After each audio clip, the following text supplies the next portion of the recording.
45 years, the United States Supreme Court has recognized the college's freedom to decide how to build diverse student bodies and to meet their responsibility of opening doors of opportunity for every single American. In case after case, including recently, just as a few years ago in 2016, the court has affirmed and reaffirmed this view that colleges could use race not as a determinative factor for admission, but as one of the factors among many in deciding who to admit from a already qualified pool of applicants. Today, the court once again walked away from decades of precedent and as the dissent has made clear. The dissent states in today's decision, quote, rolls back decades of precedent and momentous progress, end of quote. I agree with that statement from the dissent. The court has effectively ended affirmative action in college admissions, and I strongly disagree with the court's decision. Because affirmative action is so misunderstood, I want to be clear, make sure everybody's clear about what the law has been and what it has not been until today. Many people wrongly believe that affirmative action allows unqualified students to be admitted ahead of qualified students. This is not how college admissions work. Rather, colleges set out standards for admission, and every student has to meet those standards.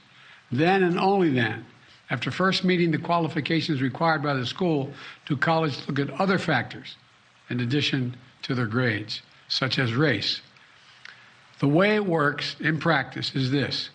Colleges first establish a qualified pool of candidates based on meeting certain grade, test scores, and other criteria. Then and only then, it is from this pool of applicants, all of whom have already met the school standards, that the class is chosen after weighing a wide range of factors, among them being race. You know, I've always believed that one of the greatest strengths of America, and you're tired of hearing me say it, is our diversity. But I believe that. If you have any doubt about this, just look at the United States military. The finest fighting force in the history of the world. It's been a model of diversity. And it has not only made our nation better, stronger, but safer. I believe the same is true for our schools. I've always believed that the promise of America is big enough for everyone to succeed, and that every generation of Americans, we have benefited by opening the doors of opportunity just a little bit wider to include those who've been left behind. I believe our colleges are stronger when they're racially diverse. Our nation is stronger because we are tapping into the full range of talent in this nation. I also believe that while talent, creativity, and hard work are everywhere across this country, not equal opportunity. It is not everywhere across this country. We cannot let this decision be the last word. I want to emphasize, we cannot let this decision be the last word. While the court can render a decision, it cannot change what America stands for. America is an idea unique in the world, an idea of hope and opportunity, of possibilities, of giving everyone a fair shot, of leaving no one behind. We've never fully lived up to it, but we've never walked away from it either. We will not walk away from it now.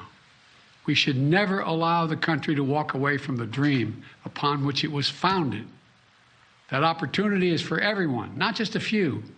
We need a new path forward, a path consistent with the law that protects diversity and expands opportunity. So today I want to offer some guidance to our nation's colleges as they review their admission systems after today's decision. Guidance that is consistent with today's decision. They should not abandon, let me say this again, they should not abandon their commitment to ensure student bodies of diverse backgrounds and experience that reflect all of America. What I propose for consideration is a new standard, where colleges take into account the adversity a student has overcome when selecting among qualified applicants. Let's be clear, under this new standard, just as was true under the earlier standard, students first have to be qualified applicants. They need the GPA and test scores to meet the school's standards.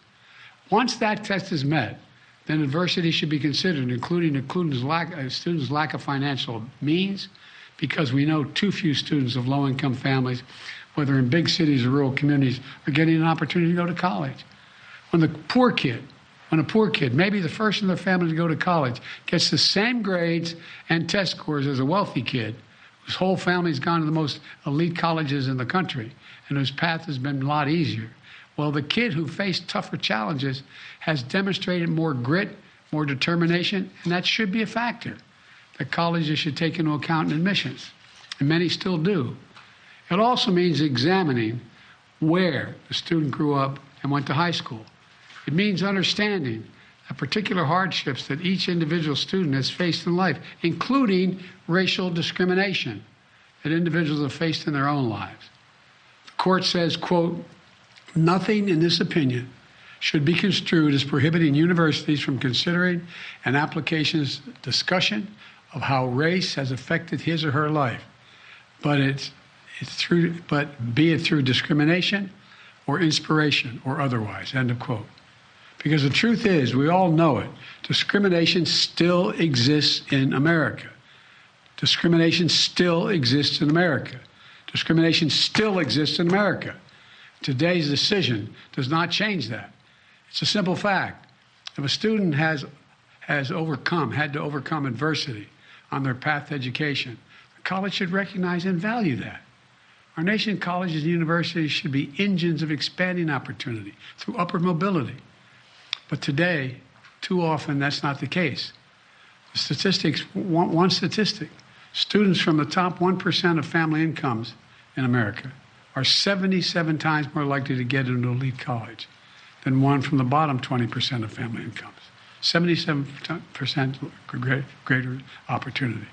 Today, for too many schools, the only people who benefit from the system are the wealthy and the well-connected. The odds have been stacked against working people for much too long. We need a higher education system that works for everyone, from Appalachia to Atlanta and to far beyond. We can and must do better, and we will. Today, I'm directing the Department of Education to analyze what practices help build a more inclusive and diverse student bodies and what practices hold that back. Practices like legacy admissions and other systems expand privilege instead of opportunity. Colleges and universities should continue their commitment to support, retain, and graduate diverse students and classes.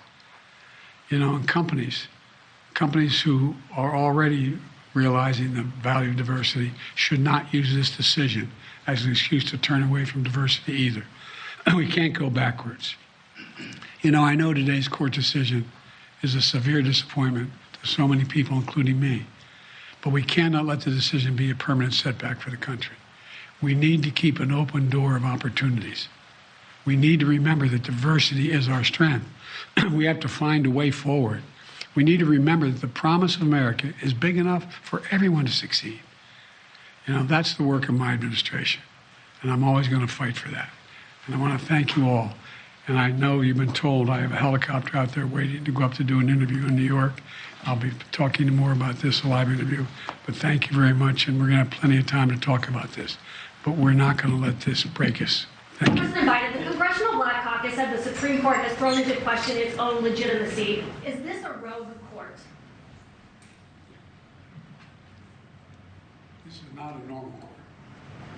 Should there be term limits for the justices, sir? Thank you for watching. Go to newsnationnow.com to find NewsNation on your television provider. And don't forget to click the red subscribe button below to get more of NewsNation's fact-driven, unbiased coverage.